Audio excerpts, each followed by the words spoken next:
Live chat नहीं है, मुझे लगा लाइव चैट होगी।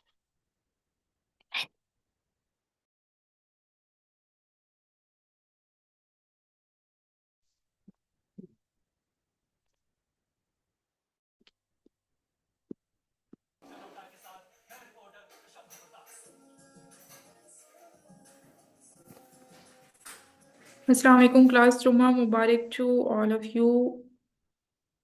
I hope that you people are doing great and fine.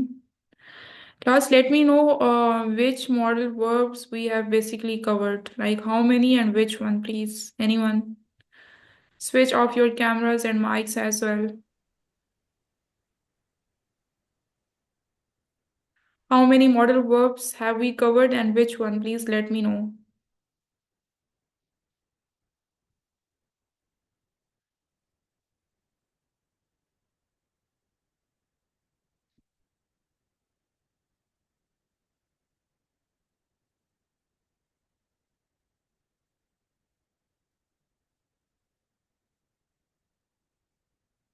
हाँ जी क्लास, कौन कौन से मॉडल वर्ब्स हमने किए हैं? Hello hello. ये कौन है? हेलो।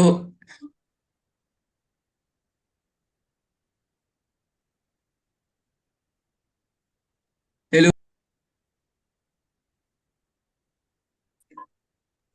Hello guys.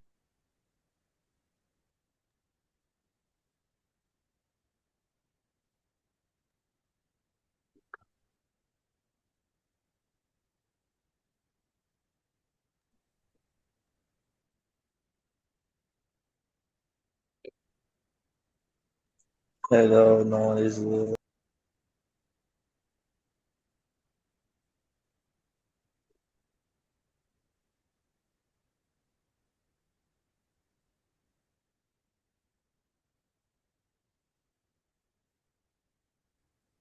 ये है।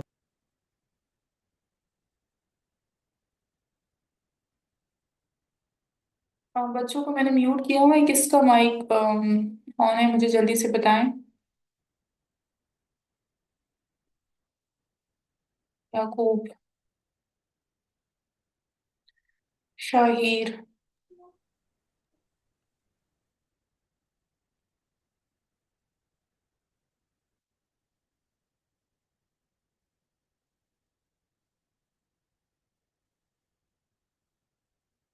वेलकम इब्राहिम।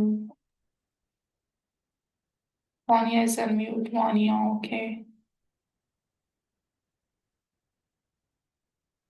हाँ जी class, so any idea about where we use this model verb that is in front of you? What do you think?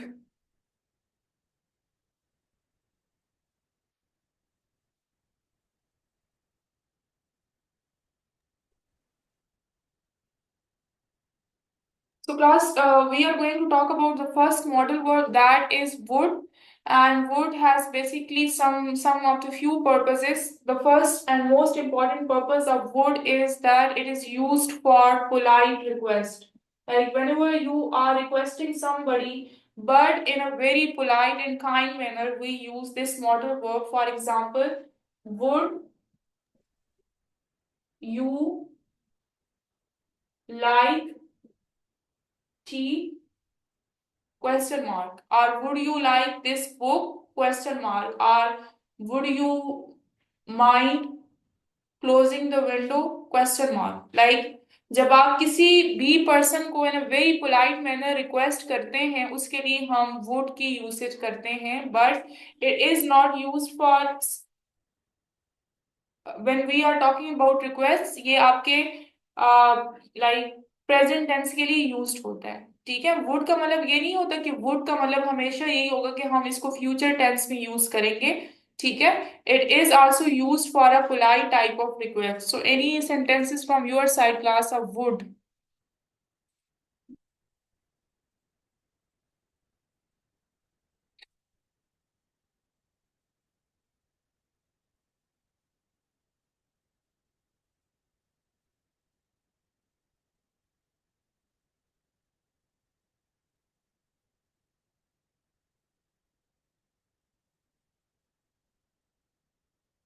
When we were kids, we would play in the street. ठीक है, would he would bring his guitar. ठीक है, would you help me in lifting this box? Okay.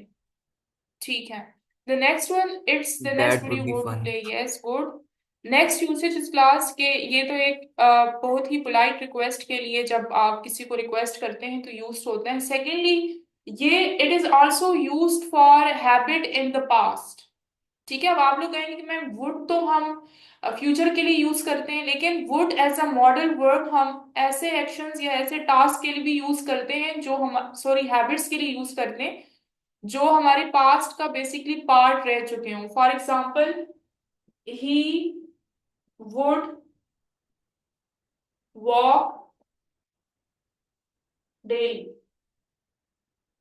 ठीक है, अब this is something that relates to the past tense, but we can also use it for the habit of past. For example, he would walk daily. The next one is it can be used for imaginary situation. ठीक है, ये भी important है. For example, आप लोगों ने conditional sentences में पढ़ा होगा, अभी हम पढ़ेंगे भी. I would go to Lahore. ठीक है, if I were rich. Full stop. ठीक है, इमेजिनरी सिचुएशन है, इमेजिनेशंस की जब हम बात करते हैं तो फिर हम यूज करते हैं जी वुड. अब क्वेश्चन ये रेज होता है कि मैम ये कुड का जो है वो यूसेज हमने पास्ट एबिलिटी या पास्ट हैबिट जो थी ना वो हमने कुड में भी पढ़ी थी और ये वुड में भी हम दोबारा करें. सो आप लोगों ने दो डिफरेंसेस याद रखने हैं. एक डिफरेंस ये याद रखना है क्लास के, आप कुड पास्ट एबिलिटी के लिए यूज करते हैं, पास्ट हैबिट के लिए यूज नहीं करते. ठीक है, जबकि वुड आप पास्ट की ऐसी हैबिट के बारे में बात करते हैं जो आपके पास्ट में एक it was a past it was a part of your past. ठीक है, सो एबिलिटी एंड हैबिट में basically there is a big difference. और फिर आप लोगों ने याद रखना है कि मॉडल वर्ब की यूसेज हो सकती है, लेकिन अगर पेपर में आपका क्वेश्चन आए ना इस तरह का सेंटेंस मेंशन होता है कि पास्ट एबिलिटी, तो फिर आप लोगों ने कुड यूज करनी है. क्योंकि आपकी जो नॉर्मल इंग्लिश है, जो आपकी डेली लाइफ की इंग्लिश है, उसमें कुड हम ज्यादा यूज करते हैं as compare to would. Would का इतना किसी को पता नहीं होता, लेकिन ऐसा नहीं है कि वुड को हम पास्ट के लिए यूज नहीं कर सकते. लेकिन पेपर में आप लोगों ने कुड की यूसेज करनी है अगर वहां मेंशन हो कि आपने यहाँ पास्ट एबिलिटी के लिए बात करनी है. लेकिन अगर पास्ट हैबिट हो तो फिर आप लोगों ने वुड की यूसेज करनी है. लेकिन अभी तक पेपर में कभी भी ऐसा नहीं रहा कि पेपर में वुड की यूसेज फॉर पास्ट हो. ठीक है, हमेशा कुड के लिए ही कुछ ना कुछ सेंटेंस आ जाते हैं. हाँ जी, क्लास समझ आ गई आप लोगों को यहाँ तक?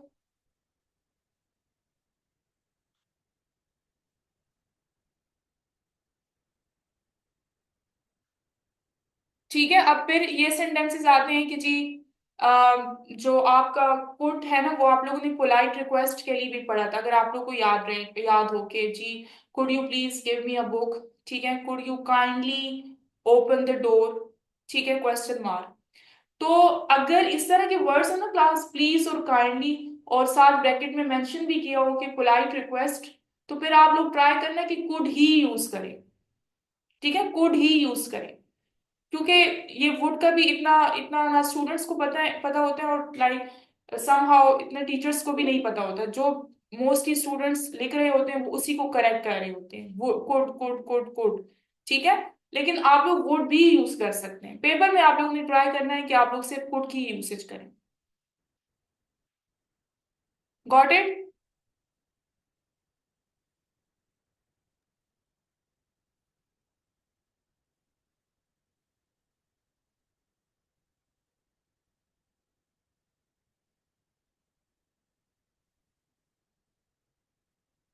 तो class any sentence from your side of would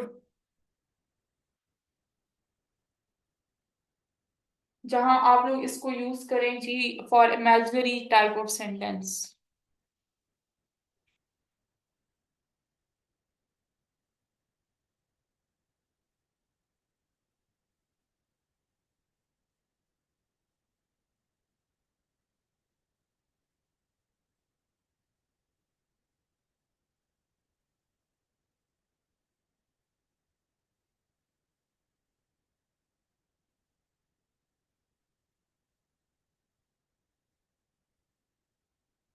Who is asking this? Yumna. Yumna is asking कि running through the park every morning keeps me healthy. Which type of phrase is this? This is gerund phrase. ठीक है. Okay जी class, इसके साथ साथ हम एक और modal verb की यूसेज देख लेते हैं. अच्छा, शेल की यूसेज हो गई थी, जल्दी से बताएंगे.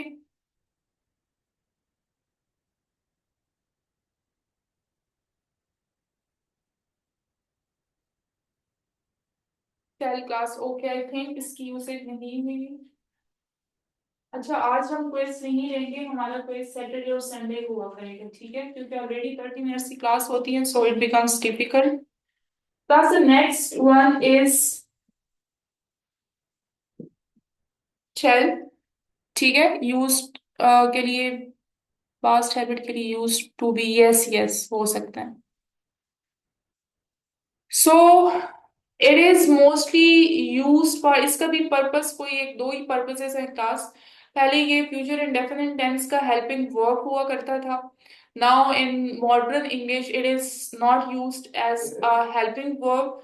ठीक है, it is used as a modal verb. ठीक है. और फर्स्ट जो इसका पर्पस है वो ये है कि it is always used for suggestion.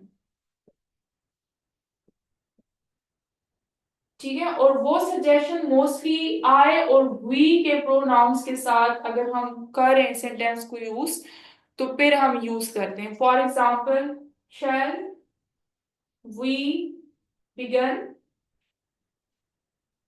या शैल वी ईट. ठीक है, आप ये नहीं कि आप लोग कहें कि मैम ये तो हम क्वेश्चन पूछ रहे हैं, मतलब आपको सेंस तो हम क्वेश्चन क्वेश्चन यूज कर रहे हैं, क्वेश्चन मार्क यूज कर रहे हैं सेंटेंस के लास्ट में, तो सेंस तो ऑफ कोर्स आपको यही दे रहा है ना कि ये तो मैम हम किसी से पूछ रहे हैं, या हम सजेशन तो नहीं दे रहे. लेकिन आप देखें, आप जरा ट्रांसलेट करें इस बेसिकली सेंटेंस को in your own native language, जो भी आप लोगों की नेटिव लैंग्वेज है, तब आप लोगों को इजी आसान तरीके से समझ आएगी कि जब आप किसी से पूछते हैं कि क्या हमें जाना चाहिए, क्या हमें स्टार्ट कर लेना चाहिए, तो आप क्वेश्चन तो नहीं पूछ रहे होते ना, आप सजेशन ले रहे होते हैं उससे कि other person would be saying yes or no. ठीक है, so in that way, in that sense,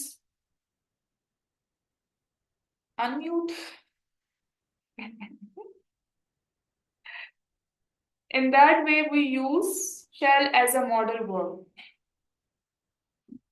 ठीक है.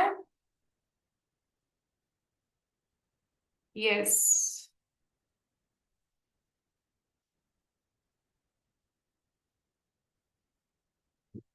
और क्लास ये जो है ना बेसिकली, और क्यों इसको फ्यूचर इंडेफिनिट टेंस से रिमूव कर दिया गया. ठीक है, अभी भी समहाउ यूज्ड हो सकता है, लेकिन बहुत ही कम वे में यूज्ड होता है.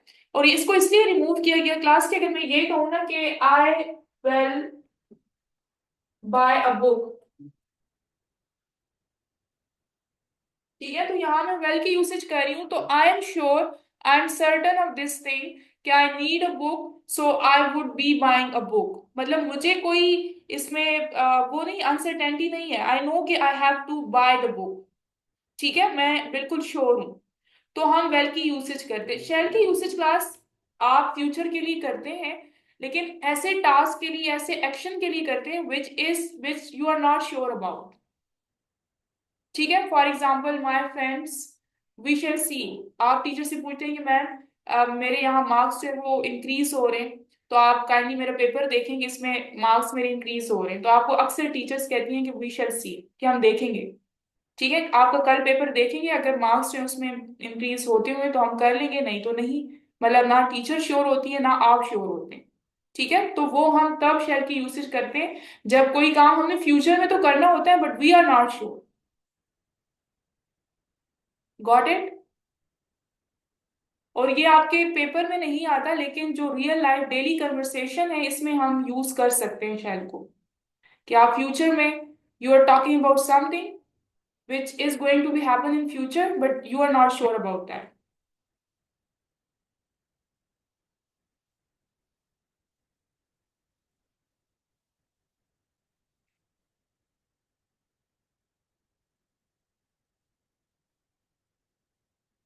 नहीं नहीं, आप सब्जेक्ट से पहले भी आ सकते हैं. For example we shall begin, ये भी सजेशन हो सकते हैं. ठीक है. Okay class, next one is truth and dare. Dare आप लोग ट्रूथ एंड डियर खेलते हैं ना आप लोग, इसी तरह आपका उसका भी मॉडल वर्ड होता है. ठीक है. And it is used for courage. ठीक है. और for any type of challenge. For example हम कहते हैं ना how, sorry, he dare not speak. How dare you insult me? So it is used in order to show courage, in order to challenge somebody. Yes, yes, it is correct. हमारे it is correct. ठीक है, समझ आ गई class आप लोगों को sorry dear की usage की. Any sentences from your side please.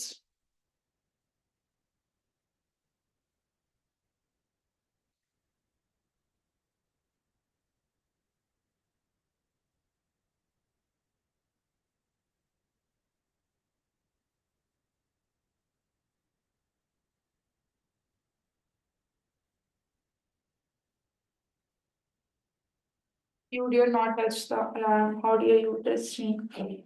Courage means yes, yes. Courage means bravery.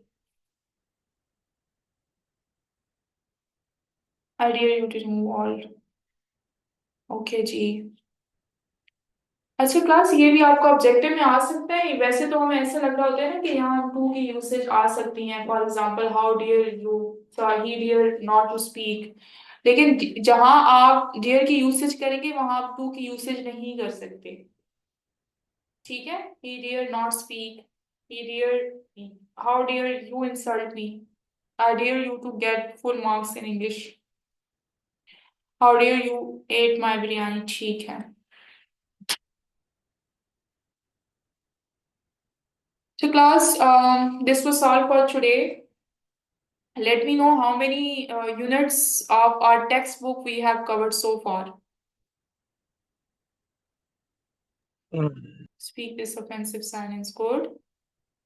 Class, how many units we have covered from our textbook so far?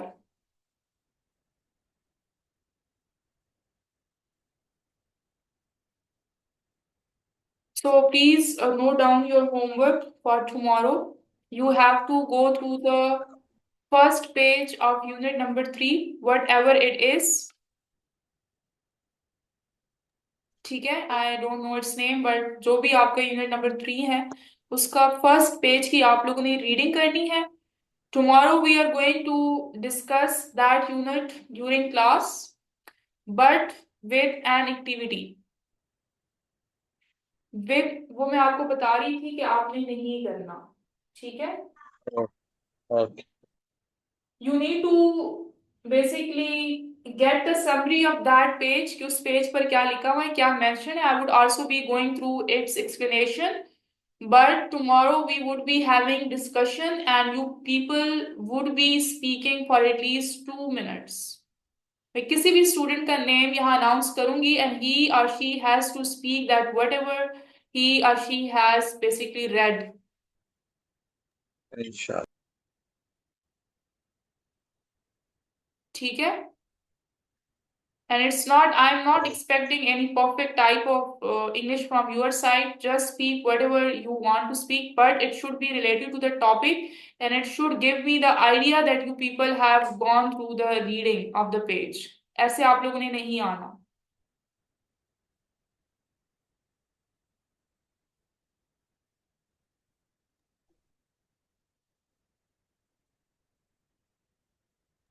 Okay, ma'am. Thank you. Tomorrow, inshallah. ठीक है, और खुदा like हाफिज। जैसे ही मैं name announce करूंगी you have to tell me the summary. ऐसे नहीं कहना कि मैम वो नेट का प्रॉब्लम चल रहा है और गला खराब है और आवाज नहीं आ रही और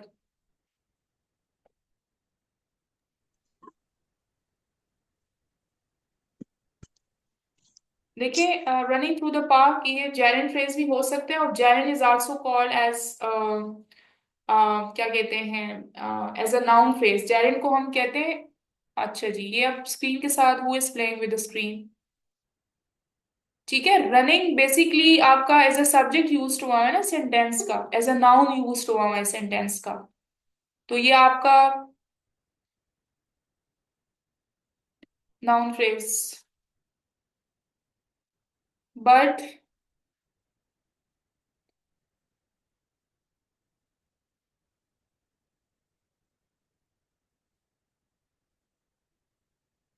but it's not like type of a noun phrase. Why your evaluator consider it as a noun phrase? क्योंकि नाउन फ्रेज में तो हमारे पास एक एडजेक्टिव होता है, एक आर्टिकल होता है एंड देन एक नाउन होता है। आई डोंट जी think so ma'am. It's a noun phrase.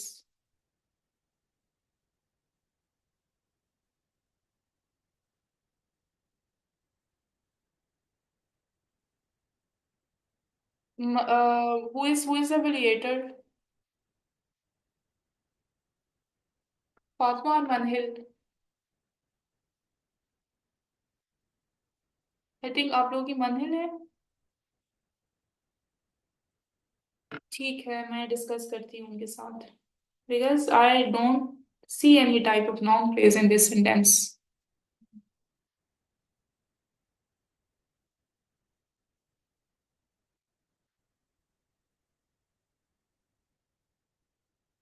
Complete course आपका नेक्स्ट 2 मंथ्स में हो जाएगा, don't worry about that. Abdullah, you want to say something? Yes, speak, speak away. I am saying that you have to go through the reading of first page of unit number 3। ठीक है, we would be discussing that. Okay ma'am. Admin, I don't know the sentence, what sentence it was.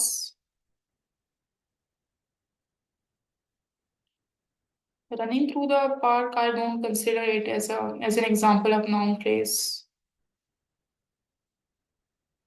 क्या sentence था? The house that.